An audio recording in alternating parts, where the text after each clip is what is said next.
Yeah. I'm going to repost this on like Instagram and Twitter. What's that? I'm going to like make a post on Instagram and Twitter that we're live. Yeah. I'm going to repost this on like Instagram and Twitter. On What's that? this thing. I'm going to like make a post on Instagram and Twitter. Also, Yeah. I'm hearing like myself again. Yes. That's what to start On this thing. Wait now. I'm going to like make a post on Instagram and Twitter. Also, I'm hearing like myself again. Yes. That's what to start On this thing. Wait now. I'm going to like make a post on Instagram and Twitter. Also, I'm hearing like myself again. Yes. That's what to start On this thing.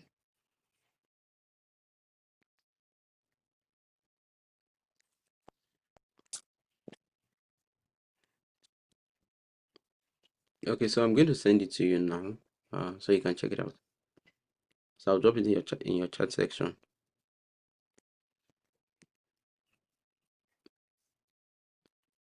So that's the link on YouTube. So let's just give it like just 2 more minutes, and then we'll jump right in.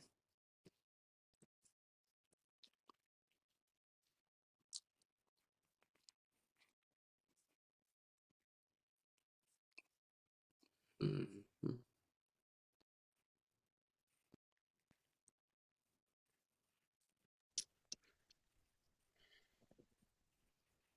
Can you mute it on your end? I think that's what's making it that's why I'm hearing it two times. Oh, okay, you're seeing it 2 times. I don't think I'm hearing it anymore actually. I think it's Oh, clean now. yeah, yeah, yeah. So let me just where's my phone? I just want to check it on my phone, and so I'm using my phone as a reference.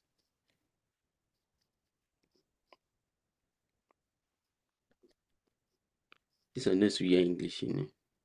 Give me a second. Uh,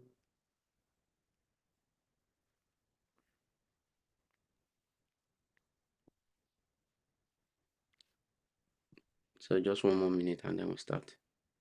No problem.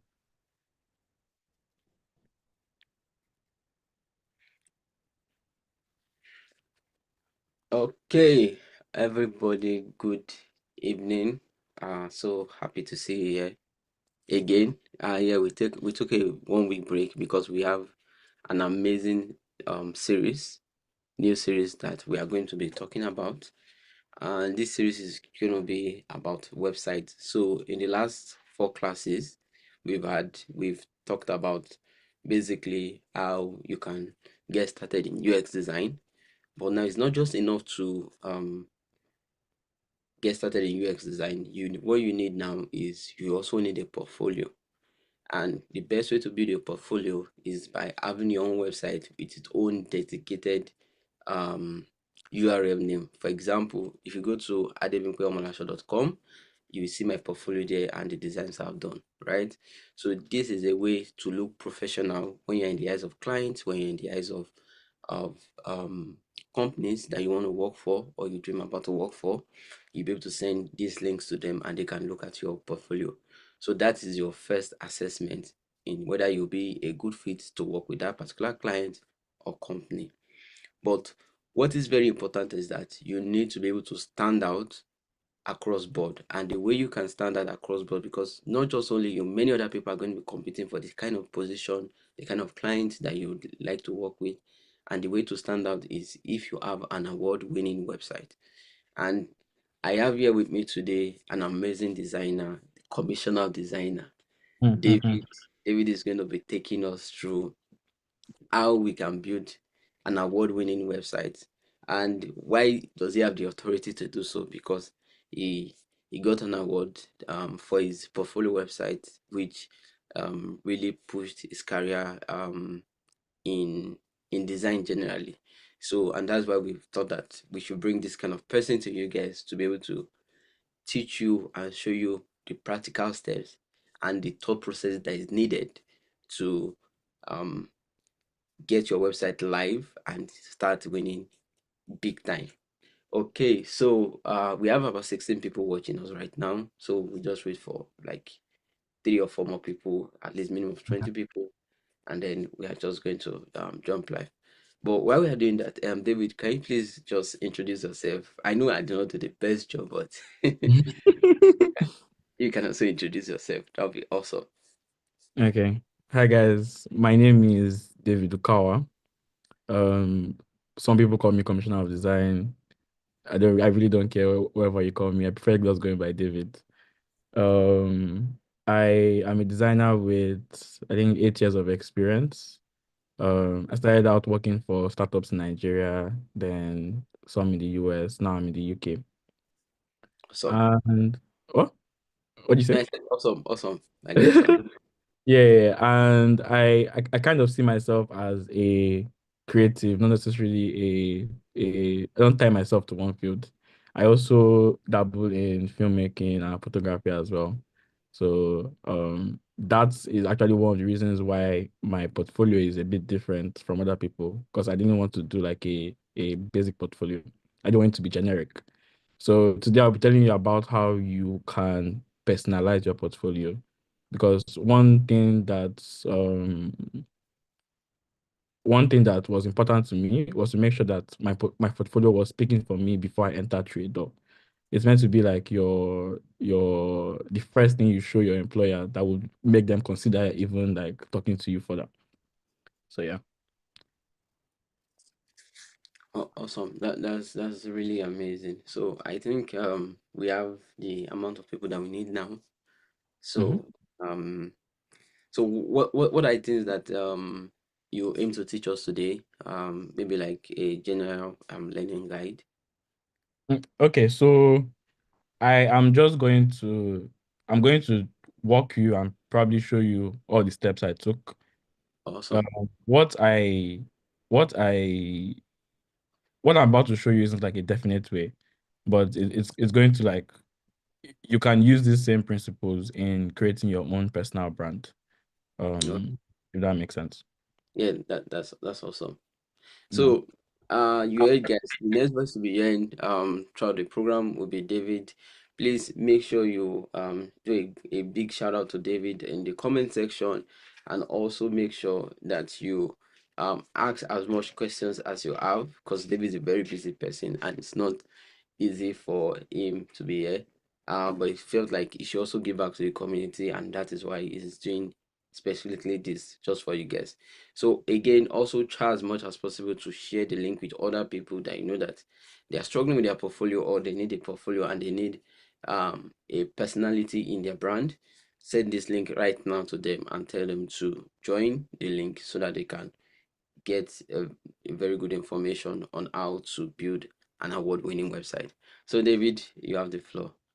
Um, Okay. so whether when you can share your screen. Yeah, I think give me a few seconds to just like Okay. intro before I start sharing my screen. Okay. Awesome. So first things first, when everybody tries to like create a portfolio website and the first thing that comes to your head is to just go pick a template. Pick a template from anywhere else and work on it. Odds are that the same thing you are doing, 12,000 other people are doing that same thing. And we're in a highly competitive market right now. Um the that could also work for you. I'm not saying that that is bad, but I wanted mine to feel more like me.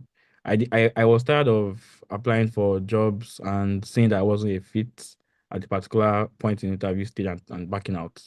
I wanted to join a company that will allow me to be myself. So I really wanted them to know the kind of person I am before before I even get through the door. And I've had more quality interviews, more quality people reach back to me since I did this. So that is the main reason for why I wanted to brand myself. You see how I'm using the word brand. So when you are creating a portfolio website, or if you want to do it the way I did it, you should see it more as a personal branding project rather than you just doing like a web design. So see yourself as a product now. We are all product designers. Before you start, you need to do research. Yeah. You need to figure out you need to figure out who you are. I know that sounds very philosophical, yeah, but you need to understand what image people have of you, and also like what image you want people to have of you. Try to like find an in between and like stick to that. So first thing I did was very informal. I texted all my friends on Snapchat that I keep streaks with. I sent them like a questionnaire. What kind of person am I? In fact, let me share my screen now. So I wrote those questions down. Yeah. So a more formal way for you to do this is to actually create a Google form, and you can like record your answers, and that would be more formal. Mine was informal. I just sent it through text and messages. But the main things there were, I hope my screen is sharing actually. The main things there are, how would you describe me in 3 words? What do you think makes me stand out from others? What values do you think I strongly uphold? How would you describe my personality in a professional and personal setting? If I was a brand, what kind of color palettes do you think would represent me? What kind of visual design elements do you think represents me as well? What kind of music and art do you think aligns with my personality? And what kind of vibe do I give off? So you see, like these questions where I ask these questions kind of like get the overview of what people already perceive me as. I'm a very playful person. I don't take things seriously. Adepipe was telling me that I reminded him of a friend of his before we started this call. I think life should be very relaxed. That's actually like, I have that same personality even with work. Not that I'm chilled about work, but I am very jovial. I try to always look for like the easiest ways to do things. The best is the most efficient ways rather to to kind of fine tune that over there. Most of my friends described me as a very playful, upbeat, jovial kind of person. They also said that I am very spontaneous. So I am very spontaneous, and yeah, I got those questions and I tried to create a mood board out of it. So here I have the mood board that I was like trying to to collate while talking to them. So while they're answering me, I was kind of like saying, "Oh, does this image match what you are saying?"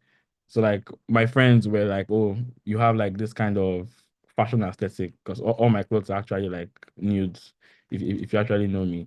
And they're like, "You like this kind of music, you like this kind of animations."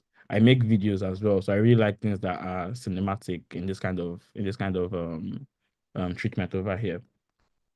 And based off of that, I created this color palette, which is kind of like my entire wardrobe, if I'm being honest. And I kind of used this personal color palette to go on to design my website. Here, this was just like a persona of what people actually call me. So some people call me a designer, some people call me a filmmaker, some people call me a photographer. I wanted to see how I can fit everything that they see me inside this project.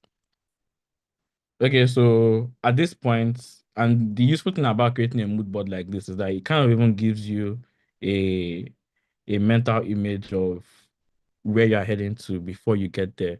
So I was already trying to imagine what I think. I think while I was like dropping things in here, I really even liked the way this felt like a scrapbook. And I was like, I think my life is a scrapbook. So I want my portfolio to feel like a scrapbook. So I started like ideating towards that particular direction. All of us set out the different pages that I would need to achieve this concept. So I needed like a loader, like a fun loader to kind of like keep people engaged at first. Fun for I needed to showcase my videography and photography. I needed to actually show my experience in design because that's what was paying me. I needed to have a place for my case studies, even though I didn't really want this to be the main focus here. I wanted to create like a shortened version that will link to my Medium, which I write more detailed case studies there. And I wanted later on to have like a journal for me to share things that I want people to see whenever I feel like it. So now I know the pages that I want to build. I know the vibe that I'm going for. So I started looking who else has done things similar to what I've done. I went to awards and a couple other websites. I started looking for people who had done things similar to what I was doing. Here in this site, Brace Hands, I think I liked this section. Why?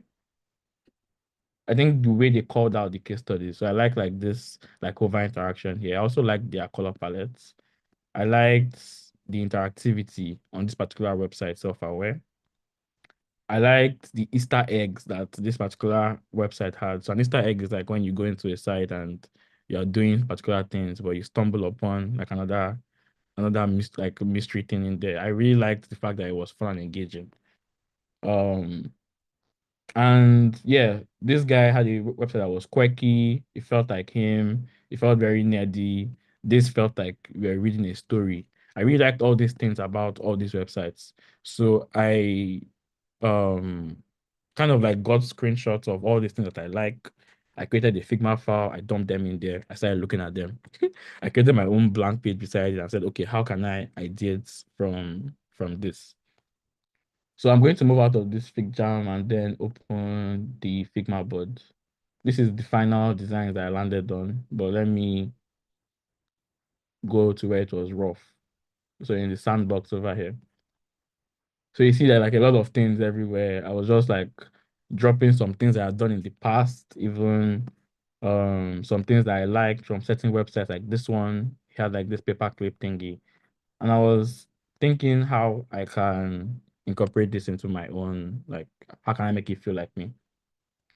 So for each of the elements that I needed, even like the cursors, the clicks, everything, I kind of tried to fit it into my brand. I kind of like fit into those things I told you about. So the same color, the same feeling, and the rest.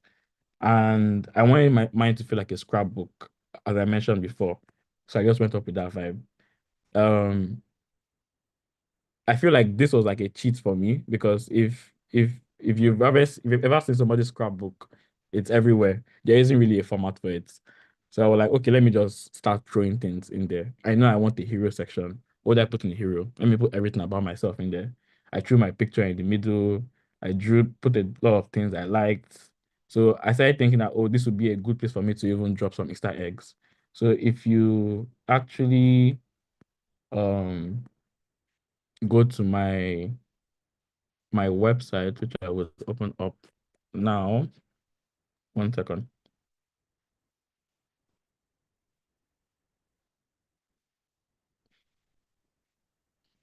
Yeah, so if you go to my website here now, and you hover over um some particular things, why isn't this working right now? So it's still loading.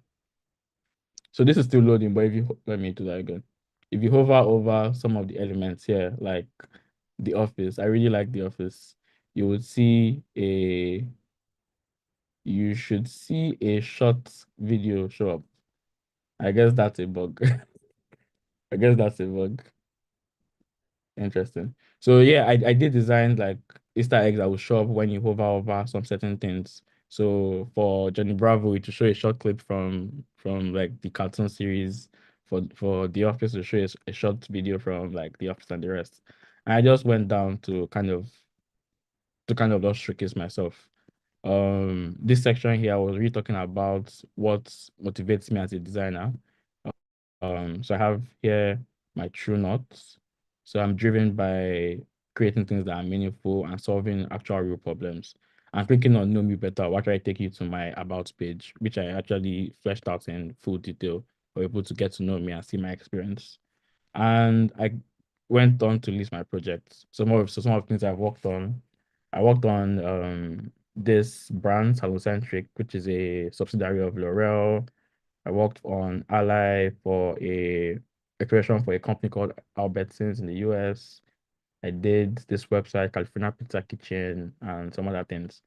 So I really wanted to show this there and still make it feel like it was in a scrapbook. So I added like pins, I added the base colors of the projects.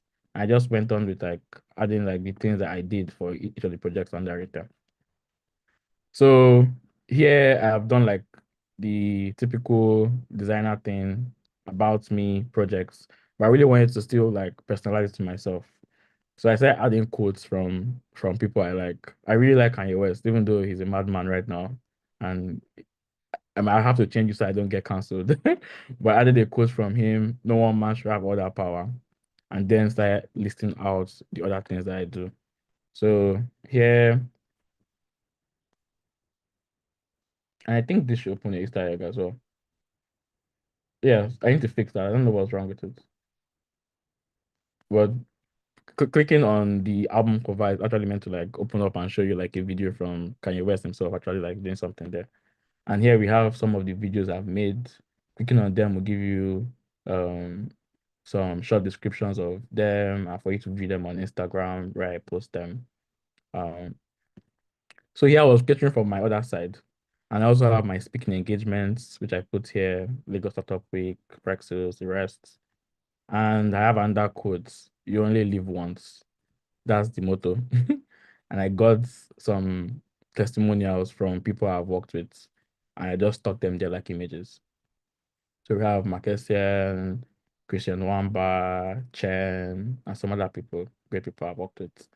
And for my photo, since I was in a scrapbook, I was like, why don't I put the actual book there? And this book is interactive, so you can use this to move between the home page and the other pages in there. So I'm just going to show you the pages in the actual design. For the About Me, I wanted, I really wanted it to be playful. I wanted people to come to this page and play around it, like come back to learn more things about me. So how can I do that? I have to make it like a bit gamified. I wanted a collage first that was like moving around, changing the different states, but I stumbled on rather just making some fun images of myself, and that's changing while I'm moving the screen. So I have this one, it's too sabi. I have like a picture of myself as a clown. I have a picture of myself in a Superman collage over here. But the whole point of this is just for people to know the kind of person I am while they land on this page. And then when you move down, you see more things about me. You get a collage of things I've done and have like a general feeling of the vibe I'm bringing. And then you see my experience, things I've worked on, and things I like. I categorize things I like into three C's. I really love cats. I have a cute cat called Pixel. I really love cars. Um, and I really love doing cinematography as well. So I wanted to just put this out there for people to see and just kind of like get a vibe of the kind of person I am. I also put things that excites me. I love Marvel, I love Lego, I love cycling, I love creme brulee so much. And this was kind of like a shot at Apple actually. I kind of put where I'm heading, where I'm trying to head, or where I'm heading to be. And so I'm striving to I'm an ever evolving designer. I'm trying to like work for leading innovative design teams. I put these pictures over here. I actually I didn't get into Apple, but I got to the fifth stage out of six because I actually applied after I published this. Quite sad, but yeah. Uh, it got me that far through the door. So it's I've applied since I was probably it's probably 2017. I've been shooting shots at Apple since, but nothing had pushed me that far. I feel this was one of the reasons why I got to that level. And I'll probably try to apply sometime again in the future. So that's about me. Also, I stuck in my resume in there for people to download my actual resume, which I also branded to myself. So if you go to the final design over here, yeah. I also tried to create to fine tune my resume. First of all, your resume has to be what's that word again? ATS. That's to match the ATS standard. That's the first thing. But I also try to also brand it to my website. So you kind of like have a similarity. If you look at my website, you know, oh, he did this. And then there's okay, that there. So I did two versions. One I was going to put on the website that is more graphical and more fun.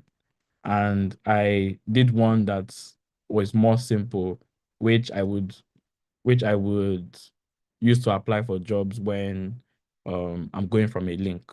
So if I was going from a link, I would share this one. But if somebody found me out, they would see this other fun one there. Just so that they're not really overwhelmed by my entire brand. This was my explorations around like the images that I was making of myself for my headers here. And I was trying to do like a fun 4 with like Spider-Man and the rest. Um Next thing is my case studies over here.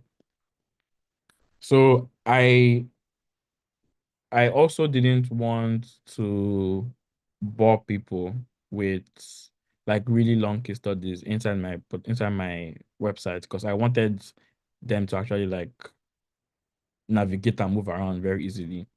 So what I did was for case studies that I had a live link or case studies that I had an actual full case study for, I linked them in this page. So you could go there to actually read more about it, but here is more of an overview of it. So for its overview, I just gave introductions to what the project was about, the solutions that I did, and I just dropped screenshots and talked about my impact at each of these particular companies. Yeah. And at the bottom of the page, obviously, you have like a next project for you to keep on diving into all the case studies one by one for you to get a total grasp of the kind of person I am.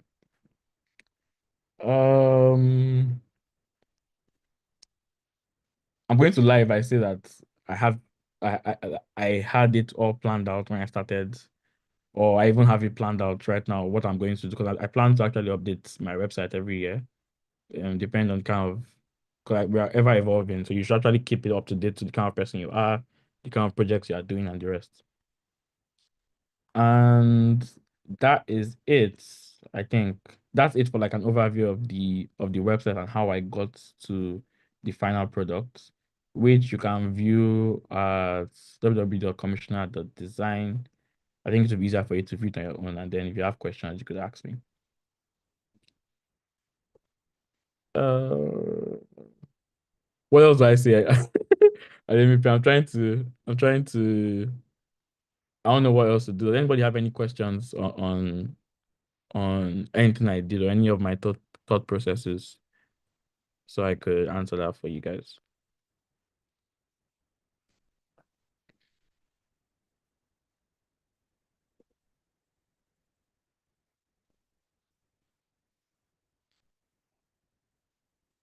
I didn't pay either.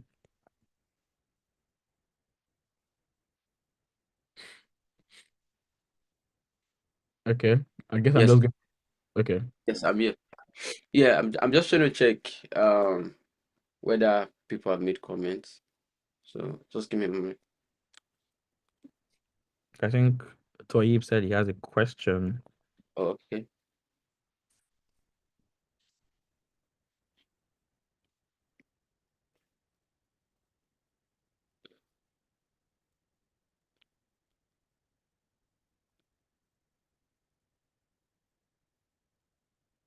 Mm.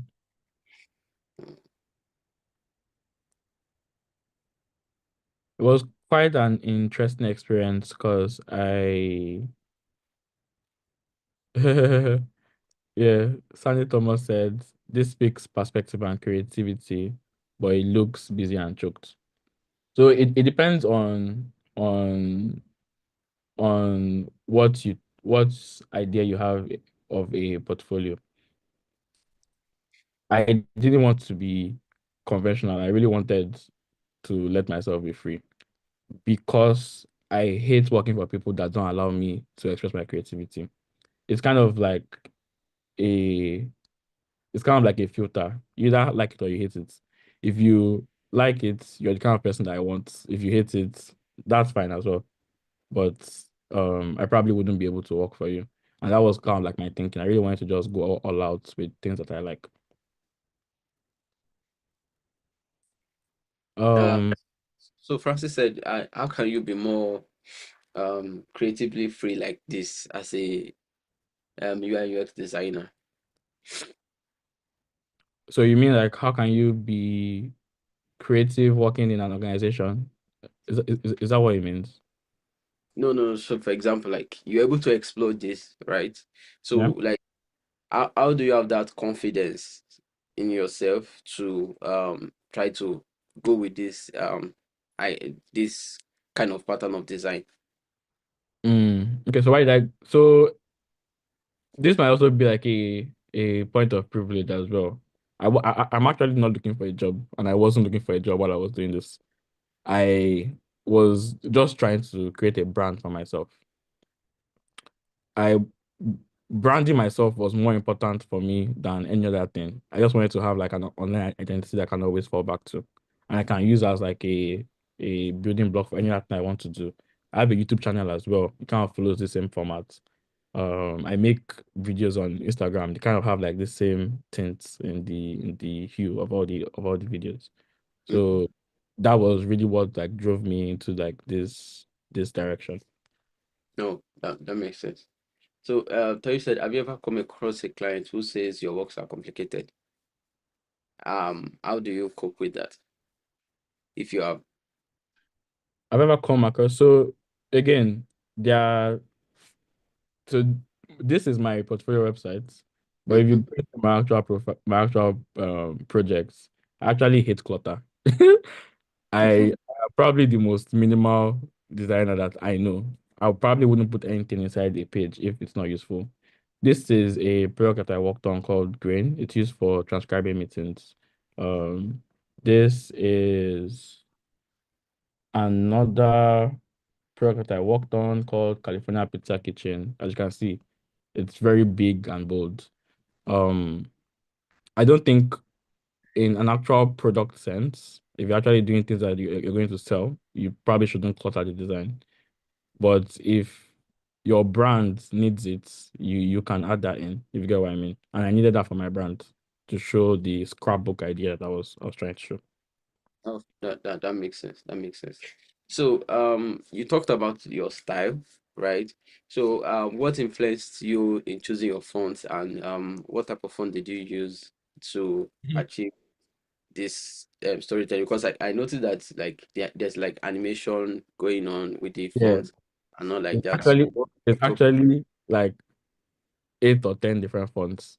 So I was actually having a problem trying to pick what font I will use. Like I thought again, I'm creating a scrapbook. If you open your jotter, you probably have like 10 different handwritings inside, don't you? Yeah.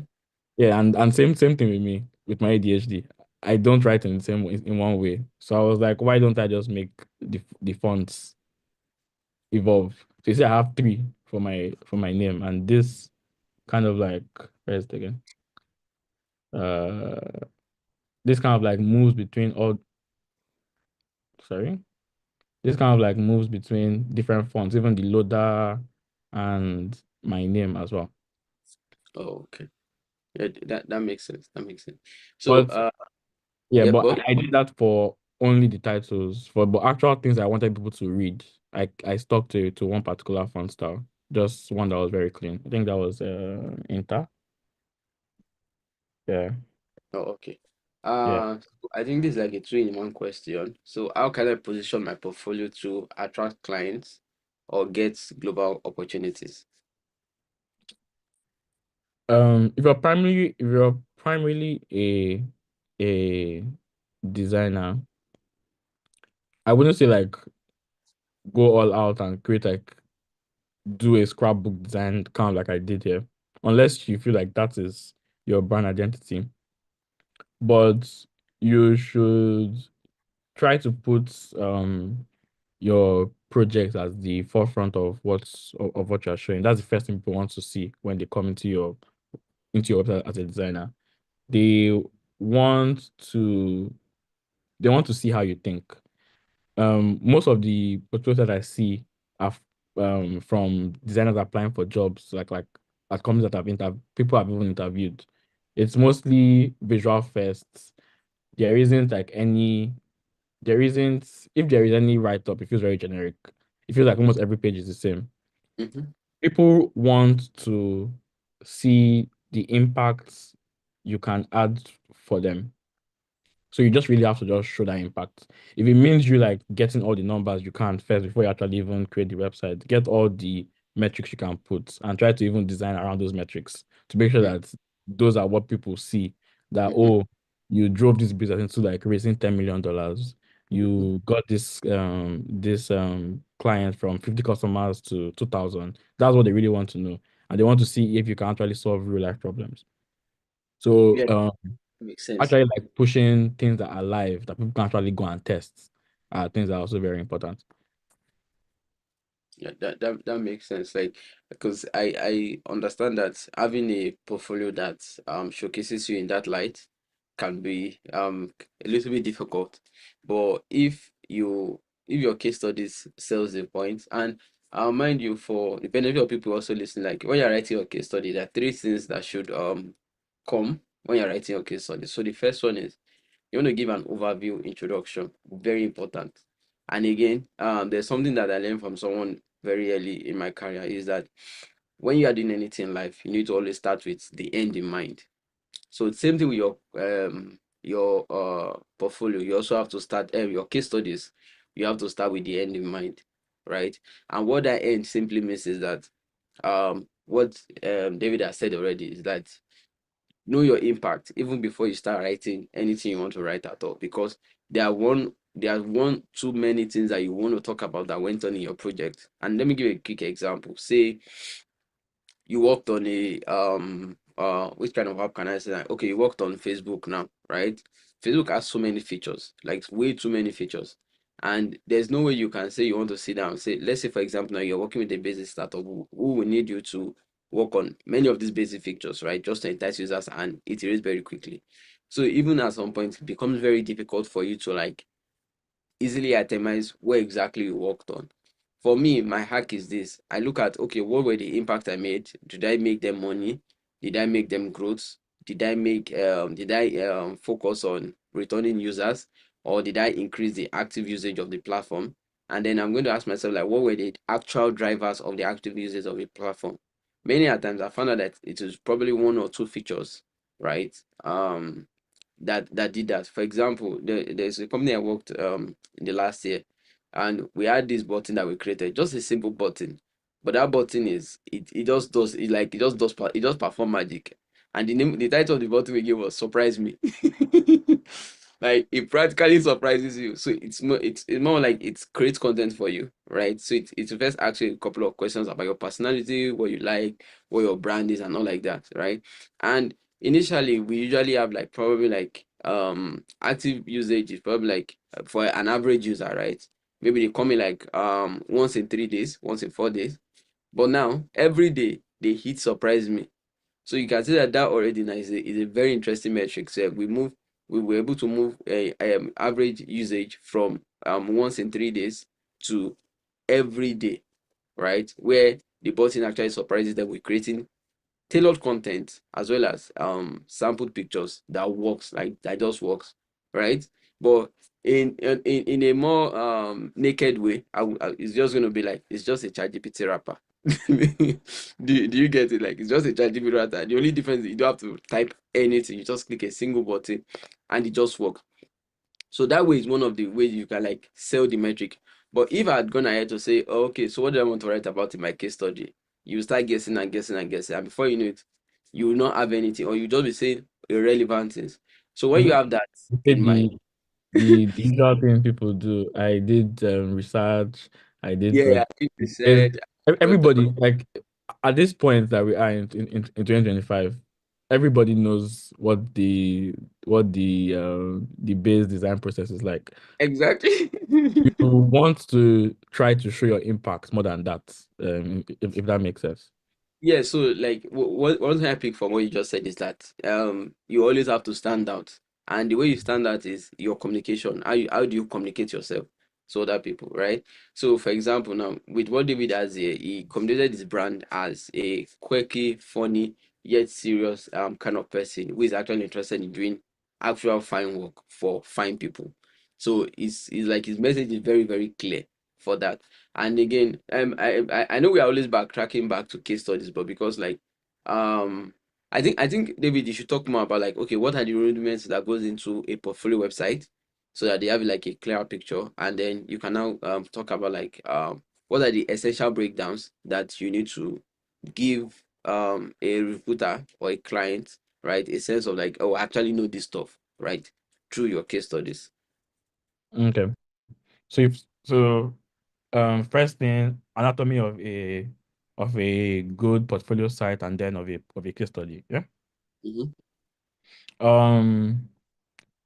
So for a portfolio site, obviously you want people to easily see your experience or get an idea of your experience level, whether you're mid-level, high level, see everything you've done.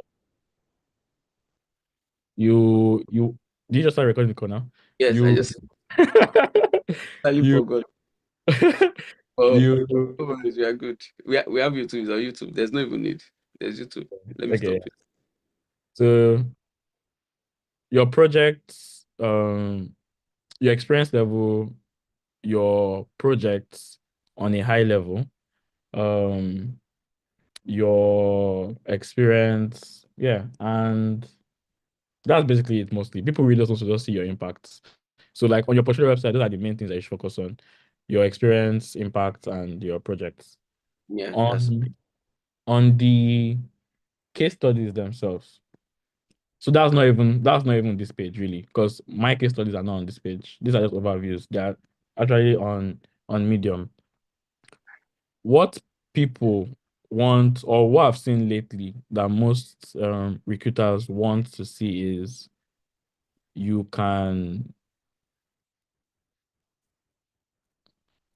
they want to be sure that you are experienced at all the steps in, like, they want to know that you can actually do the work. So what that means is not just by saying, oh, I researched this product and I noticed that 30% of the users did not do this. So what I did was did a wireframe. From the wireframe, did this and this, I did the hi-fi and I did the prototype and we tested it and we got the design. No, they actually want you to explain what happened. So talk about the ups, talk about the downs. Like, you went, you started researching on this project, you noticed this was happening. You went to explore these particular features, it didn't work out. You got insights from that. You did this. After doing this, you showed it to the cost to the stakeholders. This went that. At these different steps, there are certain things that you should be highlighting. Like if you did whiteboarding, you should show like screenshots of your whiteboarding sessions. If you did a survey, what were the survey questions that you actually asked? They want to actually believe that you can actually facilitate this kind of surveys for them if they employ you. They don't want to just take your word for it. They want to be convinced that you can do it for them. So think of it that for if somebody should look at a case study that you've done, they should have no doubt that you did that. Basically, yeah. You should have no doubt that you did that. So that's what I like to do when I write case studies, and that's why it mostly even takes a lot of time. The best way to to bring out that level of detail in your case studies actually to just keep the documents as you are going. So like currently at my company, I'm trying to redesign one particular page. I've been doing it for about 7 months now. It's weird, but it's just one page. But we've had like a lot of back and forths, a lot of like explorations, a lot of, yeah. And I've been keeping every single document, every single survey I've done, every single exploration I've made, just so that at the end of the day I can collate all these things into a story and show it into somebody. So, yeah. Mhm.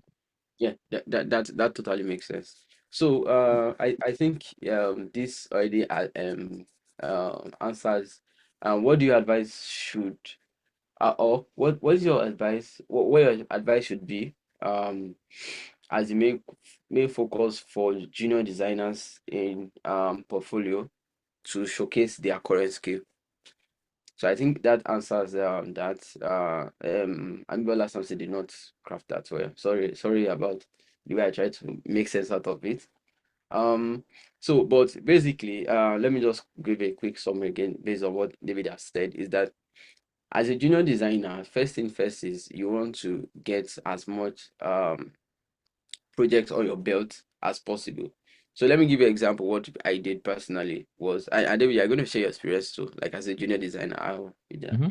What I did personally was I volunteered at the earlier point. Um, then apart from volunteering, I was able to use that to build my project, and then I also came up with like dummy project. And so based on volunteering and dummy project, I was able to mix these things up as my own case study. And again, when we started UX design, it's not hard like this now. If you go for interview, probably like 3 or 4 people. Mm-hmm. But now you see like 40 people for the same job. Not So gonna when lie, we I actually feel for people that started after 2020. It's actually been really hard. Yeah, so that was why we created Figma Dojo, right? And the pro group, so that we can give them that competitive advantage, that even though they're like 40 people, they will always stand out, right? I used to make reference to like the first student of Figma Dojo was only one person, like literally only one person, right? And this is 4 years later, and their life is way different. Like she was the least expect, like she was the only female across board. I think there were like 10, 15 people in that interview, and she was the only person that they hired for that. So and that's that about that, right? So David, what about you? Like how did you get started into having your own case studies that you can showcase clients as a junior designer who had no case studies at the time? Okay. Um, Firstly, I actually didn't. When I said that, I wasn't calling myself a product designer. I was calling myself a visual designer because I was more explorative. I was more of like the typical dribble designer before I then morphed into like a product designer. When I started, when I morphed was actually when I started working for companies that had projects that I could then like talk about. But before then, what I did was I I took I basically just took a lot of gigs. Or I was even like helping my friends even do their designs. I basically just made sure that I had like a lot of material for you to consider me. If I just kept on saying that, oh, I've worked on 6 things and or 3 things and this is it, you probably wouldn't be sure. But if I showed you a showcase of 60 different things that I did, and you could see the quality of my work across the board, um, I think that was what really helped me. I had a lot of things to show, if that makes sense. So what I advise like someone that's starting out is for you to just get your hands dirty, explore everything, post about your work too. Yeah, just don't be quiet about it, and just try to make sure like you are up to date with everything that is trending. Yeah. Yeah, that makes sense. And again, for those that will join the pro group, um, these are the things that we are also working on for the students in the pro group, so that in the inner room rather, so that they have that How about you call portfolio. it? Is that what you call it, the inner room? Yeah, we call it the inner room. It's just No, like so this is the idea of the inner room, right? So this is a little side talk track here, like so it's Frema Dojo, right? Mhm. Frema Dojo is like Frema. So Frema, it means to frame. That's the root word. To frame. And then Dojo is like a training center. So you know, like when you have a training center now, like it's taken from the Japanese folklore of Mhm. how samurais have been trained, as well as um other forms of fighters or other forms of fighting experiences, right? So I will see design as a challenge that needs to be fought and be won, so that they can what's it called? So that they can master and become the best version of themselves, right? And then also take like their piece together, like the idea of also like the Chinese stuff from Kung Fu Panda, right? Like even despite the fact that it was what it is, and he thought that he could not become a master, right? It will later become a master who also like taught others and showed other people the light. So that's where the idea of like framing comes into place. Like, okay, so we shape people who believe that they cannot be it, and then we shape them to become great and amazing designers. So Mm. that's the idea of Figma Dojo. So we now have like different kind of rooms. So but in having the different kind of rooms, so the main stage is where you now have like the inner room for people. Have you seen Avatar? Mm-hmm. Mm-hmm. Yeah, so if you remember, I think is this season 2 or season 3 when they were fighting the first one, not Korra, the Mm-hmm. Abasta, Aang story. So remember if they had like this pie show shop where the masters used to sit, but like you have to go inside the inner room Mm-hmm. where the pie show came. The White Lotus, yeah. Yeah, the White Lotus set of people. So they call it the inner room. So that was where all the concept came into place of like the inner room. So these are like where people that actually want to master their craft be. So that's why we call it the inner room. Does that make sense? That's cool. That's cool. Yeah. So like sometimes it sounds cheesy and funny, but when you understand the story around it, right, then it now makes sense. That makes sense. Yeah. Okay, let's go back to the comment section. So okay. Kenny says commissioner of designer. I'm guessing they are ailing you. Then no, I mean UI UX saves box to certain direction. I love your style. So can you also clarify that? Francis thinks that UI UX is kind of boxed in a certain way. Um, it's just what you see. There's box a certain way. Design is fluid, and every designer would give you a different answer to a particular question if you ask them to. And that's why I believe in branding yourself so people can see the kind of person you are, bringing you into a team. Um, I wanted to be someone that they will see as someone to bring into a team to break apart their design and give them something that was very creative. And that was why I went this direction. You shouldn't try to put yourself in a bubble. Start the trend. Um, somebody started autism, somebody started glassmorphism, someone started this cloud thing that is trending right now. I think I said it on Twitter a few times last week. You can be the one to start the next thing. Mhm. Don't see design more of art.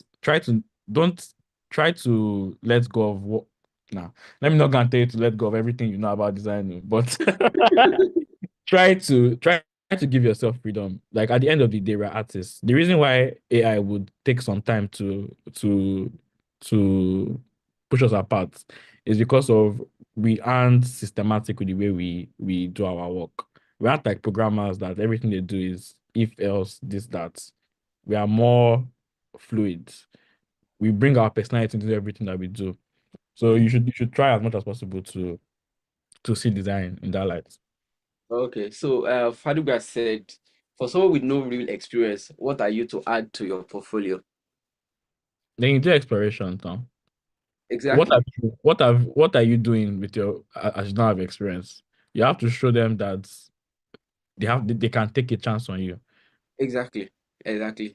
What's also interesting that we had a 4 weeks course like showcasing people and different showcasing different designs, right? You guys can also go back to go and watch those videos and recreate some of those things as your explorations, right? Recreate them, interpret them. Also go to like different places online to check for inspiration, right? Or you join the inner room and you make all of this known to you because like and then we create what will make you have a wonderful portfolio because the goal of the inner room basically is to also not just um teach you what design is, right? Is to make you employable, is to make you make money. That's like the entire idea, right? Not just employable, but make you make money. Like David, should I tell you the secret? Like Yeah, what to do to that? passion versus non-passion. Tell them, Right? tell them. Should I say it? Say it. I'm very open about it sometimes. Oh, okay. So when we're on a call yesterday, they were like, "It's not about the passion, it's about the money." So for me now, I initially I was about the money, and then I fell in love with design basically. So but I'm always in between it to like passion or money. whichever works. The thing is, Have what drives you and let it just keep on exactly. you. So whichever works, right? Anyone that forces you to become a greater person, if it's money that you are interested in, obviously, I'm sure that many people that join this session is to make money and to better their society, right? So if that is your case, then obviously you would have to be motivated to push. For example, I used to say it like this is maybe in open here, like I can be very lazy with so many things, but when it comes to making money, absolutely not. Absolutely not. Right. If I have to go sleepless nights to just get things done, I do, right? So the same thing to with design. Like design is a serious business. As much as people try to underrate design, because a lot of clients will underrate design, be like, this person is charging this amount, that person is charging this other amount, right? What makes you better? So these are the reasons why you as a designer now you need to know exactly what motivates you, what drives you, and how what should always be at the bottom of your mind is how can I separate myself from other people? How can I be Okay. unique? Right? Yeah. So now I think what we need to identify for them is to just give them like a simple breakdown process when they can like put in their full on energy into creativity. So for me now, I would suggest that as a junior designer, you want to follow like all the rules and regulations to the core. Like that's your starting point. Do not break anything. Right? Yeah. Even when you break something, ask for feedback so that it can be corrected. Now, when you get to a certain stage, say like 2 years down the line, right? Now this is where you now have to start experimenting stuff, and you have to experiment a lot by breaking a lot of things. Saying, okay, so they told us that we should not right align and left align on this things, right? What if I right align and left align this stuff? How will it look like? Will it create a new message? Right? Will it make me stand out amongst other people? Will it show that I'm a forward thinker compared to like just following the crowd? Right? So these are the things you start doing like your second year into design. But like starting that in the very beginning, it's just like somebody that wants to start drifting with a car. That not even know that not even know how to move the car from point A to point B. You're using your life, you're using your future to play. Basically. So don't use your future to play.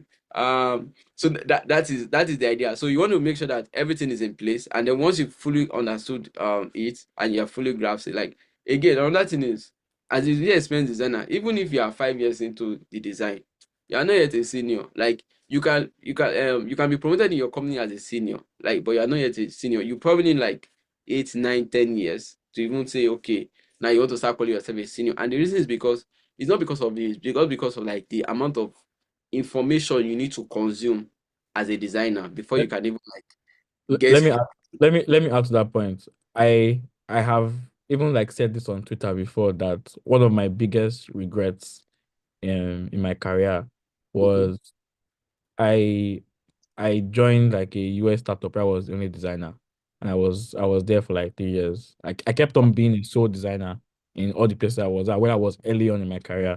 The bad thing about that is that I was the smartest person in the room, and you should Exactly. never be the smartest person in the room if you Mhm. want to grow. So you need people to bounce ideas off of. You need to learn what those other people have learned. So always, if you're trying to apply for jobs, always try to look for the quality of people that are there as well. Don't just try to well at first strive to get money.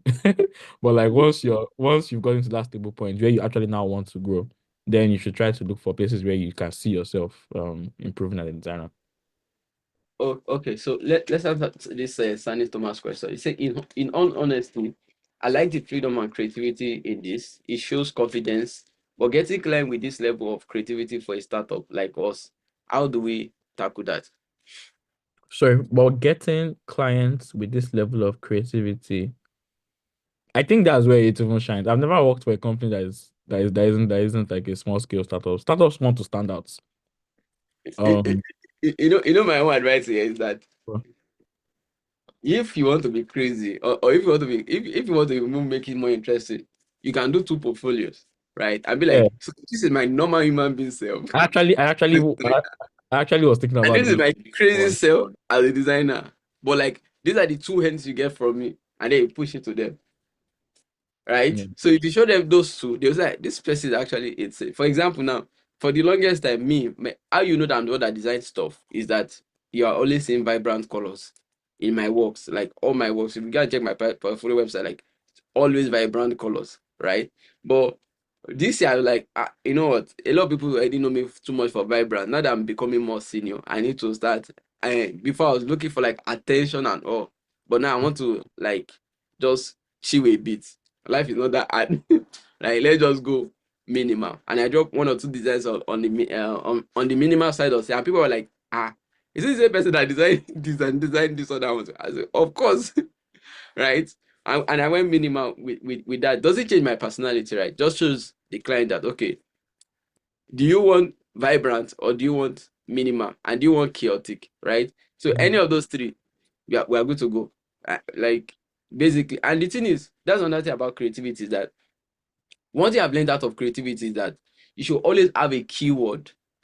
Like that keyword is what all these agencies, big design agencies that even charges say a single page website or a single website, not a single page, for like $100,000, $150,000, just one website, right?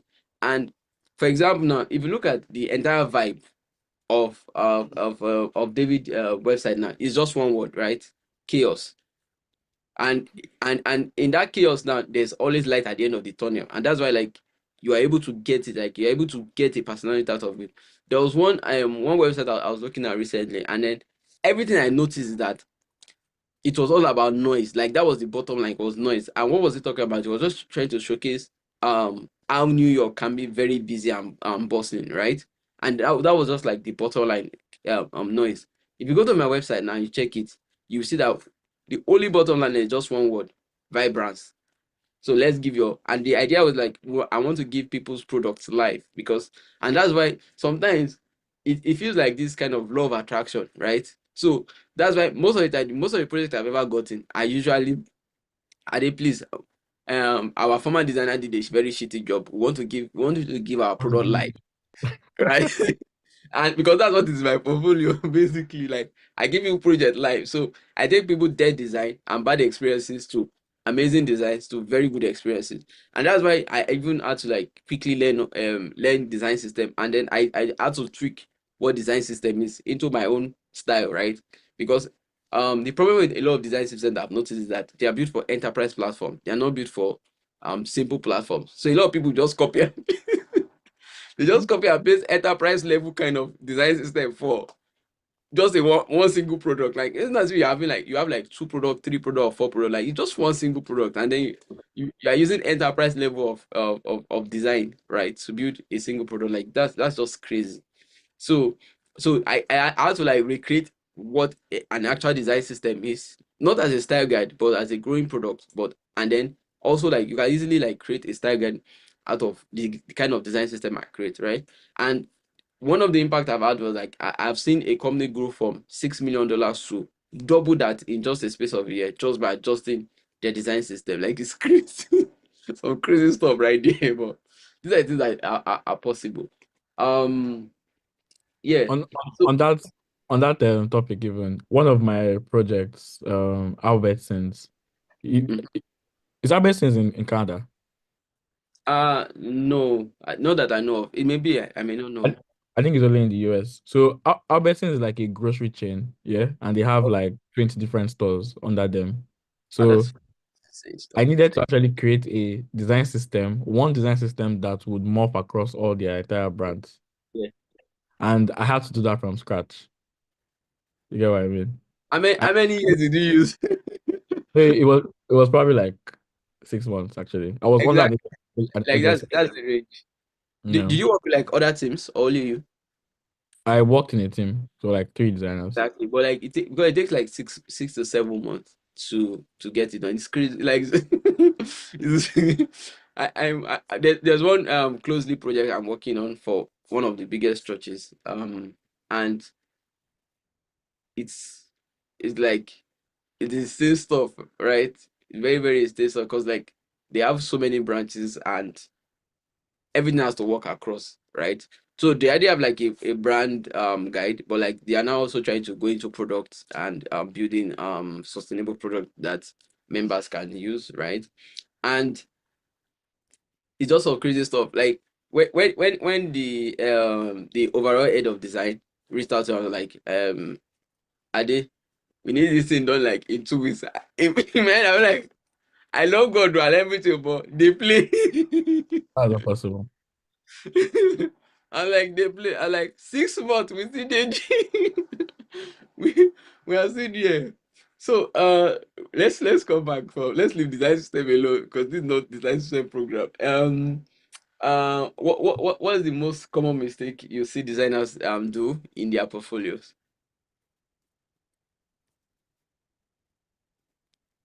I don't know. I really just hate generic portfolios. I don't know. Like the whole reason why I would ask you for your portfolio is so that I can see why you're better than the next person beside you. But I've actually like put out a job ad before, and 20 people will apply, and I will see 4 people with Notion, or I'll see like 3 people with one particular Webflow template, and the rest. I automatically in my head, I already like group them into a particular bubble even before I actually even check their work. They might be great designers, but I feel like there needs to be like a little bit of customization in your website at least to kind of make it stand out. Um, yeah. Yeah, that totally makes sense. So if I'm going to translate that, that would be number one is don't I always say like don't rely on all these job boards or job portfolio board websites to host your website, right? Build a unique website, right? Build a unique website for yourself. You can check my own personal channel. I teach people how to use Figma to build website there. And then if you have other questions, you can always reach out to the community manager of Figma Dojo. So she can always brief you on how to go about this things or booking calls with me on how we can go about creating your website. But obviously, like before you can even book a call with me, you'd have to be a member of the inner room. So that's the way it works. Because all of us we are busy people. Mhm.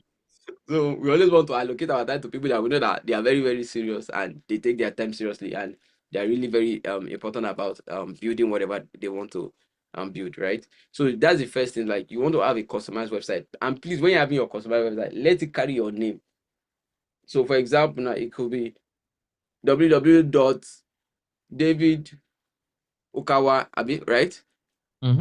Yeah, correct. .com, right? Or www.adebimpeomolasho.com, or it could be www.francisojo.com. Should carry your name, right? And if somebody have used that name, use something short and professional. Again, you don't want to use a very long URL. Okay, you want it to be as short as possible. For example, now I have Daniel in the middle of my name. You not see me say putting adebimpeomolasho.com. Edit too long, right? Again, something that is very, very short, that is not too long. Or if it's too long, you can use all this URL short now, but it doesn't make any sense. It has to be customized, like that one alone. Then going to your website to also feel like you, like we are seeing you, we are knowing you, and then you want to make sure that you are not using a generic template that every other person is using. It's very, very important. You could use the exact same structure, but the look and feel that somebody gets from it can be different. For example, now David already went through the breakdown of what your portfolio should carry, right? A very important hero section.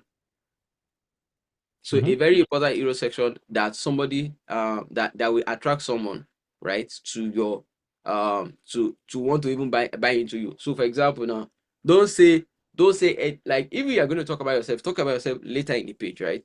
So that first hero section is your time to sell yourself, and you have only just less than 10 seconds to sell yourself. And what you're saying there is tell them exactly what you do.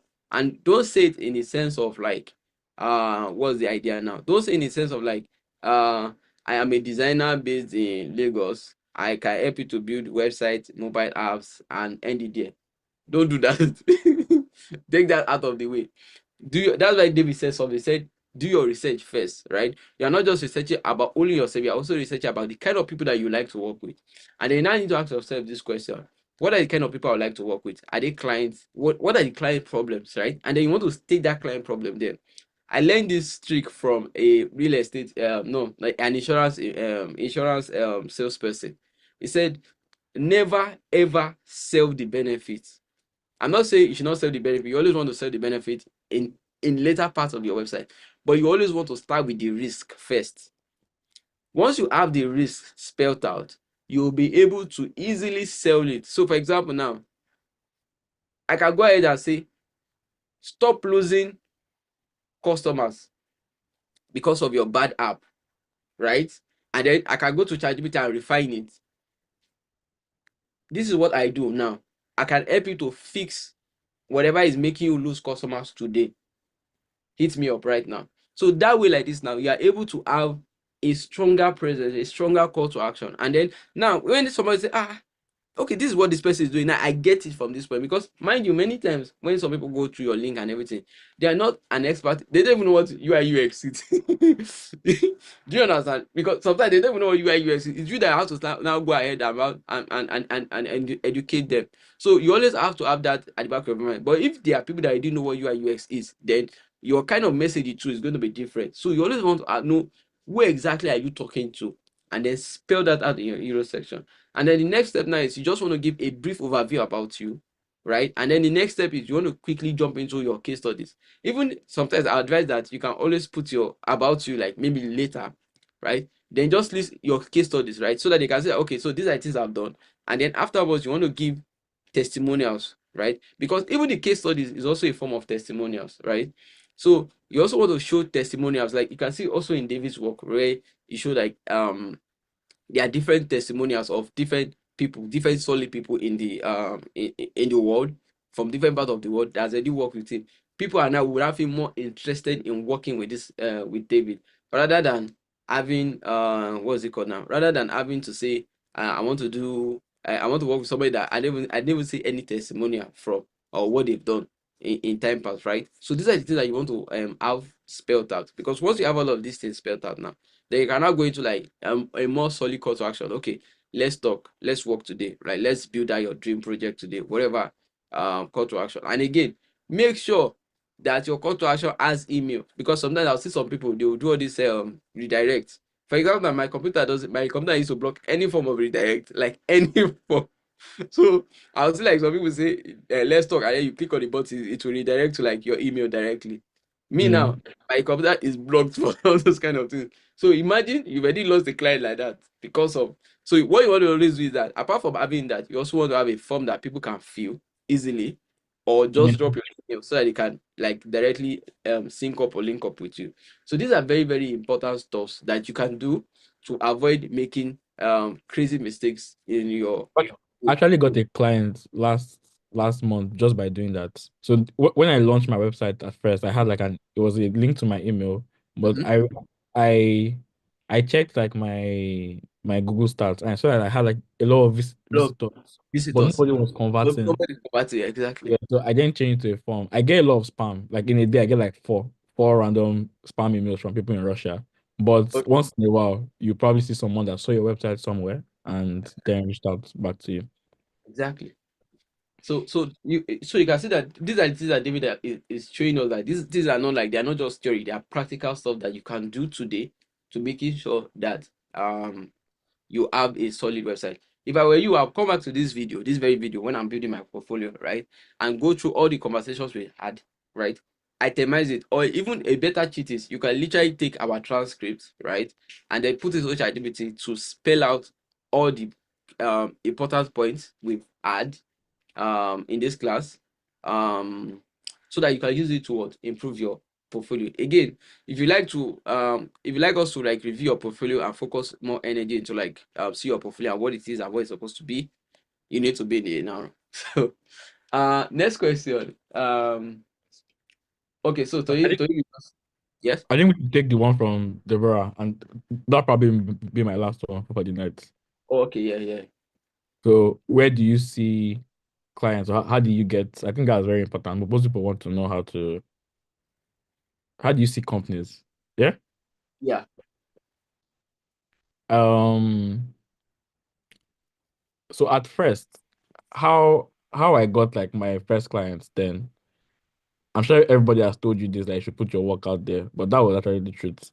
I got my first US client when I did something called the Portfolio October. I was posting a different design every single day.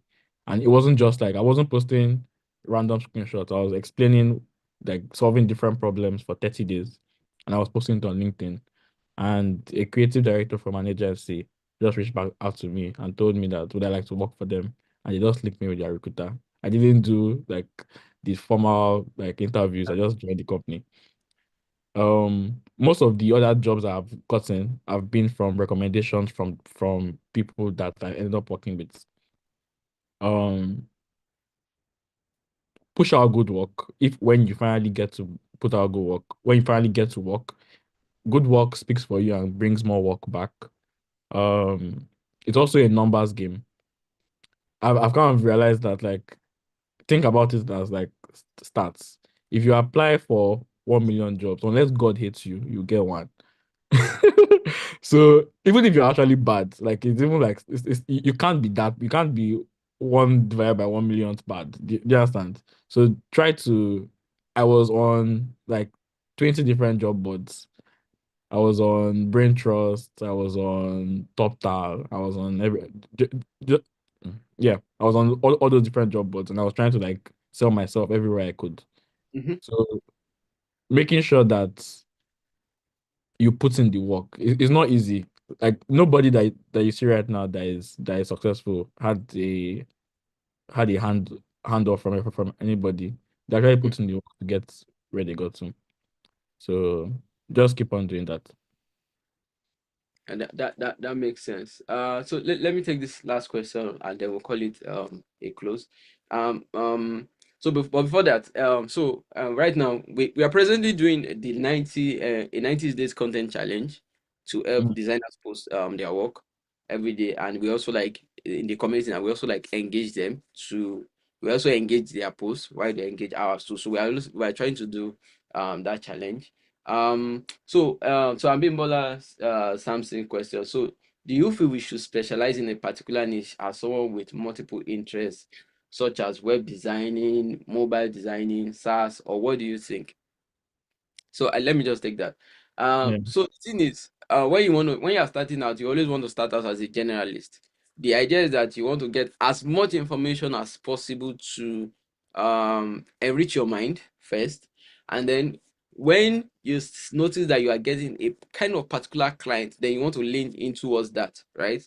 For example, now me, all my life I've mostly worked with consulting agencies, right? And right now I'm also I'm both I'm both a consultant for Figma Dojo and also the lead designer. So the I'm doing the two for Figma Dojo. Then the other company I was working for initially, I started as a consultant, and then I joined them to work uh part-time, right?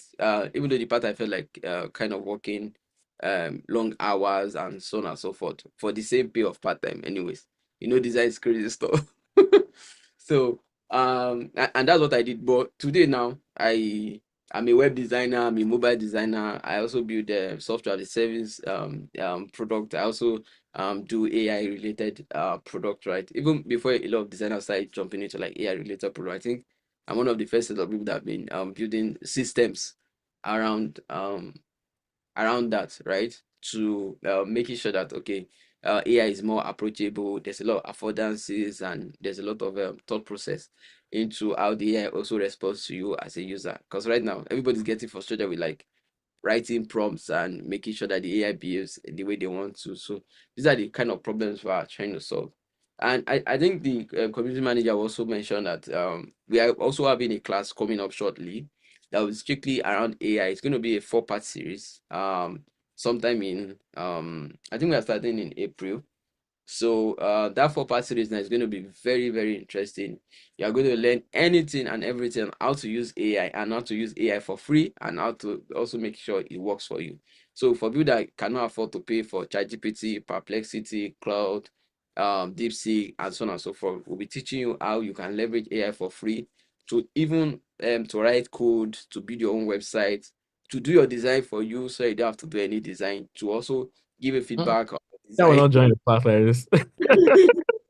To also give you feedback on your design. I'm still like recently we still got like a client, and we just started the client like the client was like so we have somebody that been wasting our time. They've told us like over 5 months to deliver a particular project, and then in 24 hours, I already designed like the entire, based on the conversation we had like in the discovery call, right? We already designed like the entire user flow, not design, like mapped out the entire user flow, Mhm. clarified all the questions and showed them everything. What was our secret in 24 hours? AI. Right? And now, right now as I'm talking to you, AI is actually presently building the application, and we're going to deliver it in less than a week, which is crazy stuff. So that, and normally it takes about 3 months averagely to build something like of that magnitude. But AI is doing it as we are talking like this. Like it's also running on my computers as we are doing having this conversation. So very, very interesting stuff. So you guys, you want to be in that session, right? So that you can learn from this. So you can be like a all-in-one person, right? You know how to design, you know how to build using AI, and then if you also want to like learn how to write code and all of those things, so these are all the other kind of courses that will be coming through. So you'll be an all-rounder, so that when they are looking for people that is standing out, like you're also one of those people. Obviously, like all the major information you are going to get will be available for free. However, there are going to be like other missing gaps that you will never get in the open class. Like we also try as much as possible to be open with the Figma Dojo class. Like, and that's why we always tell people that please try and join the inner group. It's something that is really going to change your life and change your world. Like I can give you testimonials of a guy who reach out to a developer that okay, wants him to join his company for to be like the head of design for his company, and that was like, oh no, thank you. And then the guy went on to use AI and was able to hire a bunch of people, and now in a space of 1 year he made about $10 million, like some crazy stuff, right? $10 million, and he's not even a designer, or even some of the people that we are going to invite into that have made crazy amount of money just from using um AI. Even I've been building stuff that even me, I can never imagine that I'll be able to build in like in like my own lifetime, right? So these are the things that we are going to be learning, and it's all going to be for free. So it's going to be a 4-part series. The flyers will be coming out very shortly. Do not miss it. Make sure that you invite as much people as possible, right? Because we want a lot of people all over the world to get this information, because right now we feel like the information is not spreading as fast as it should, and we want to do that for you guys. So make sure you invite other people. We want to say over 2,000, 3,000, up to 10,000 people come on the Zoom link and learn how we can leverage it. So we are going to be having different people from different parts of the world taking these specific sessions, right? For you guys, so that you get the best information that you can use for AI. So I think that will be all for now. Please again try and do the 90 days challenge, right? It's not for our own good, it's for your own good. It's to help you showcase yourself and also to push you to do great and amazing stuff. And please, in the comment section, please everybody do a big shout out to David for taking out his time out of his busy schedule.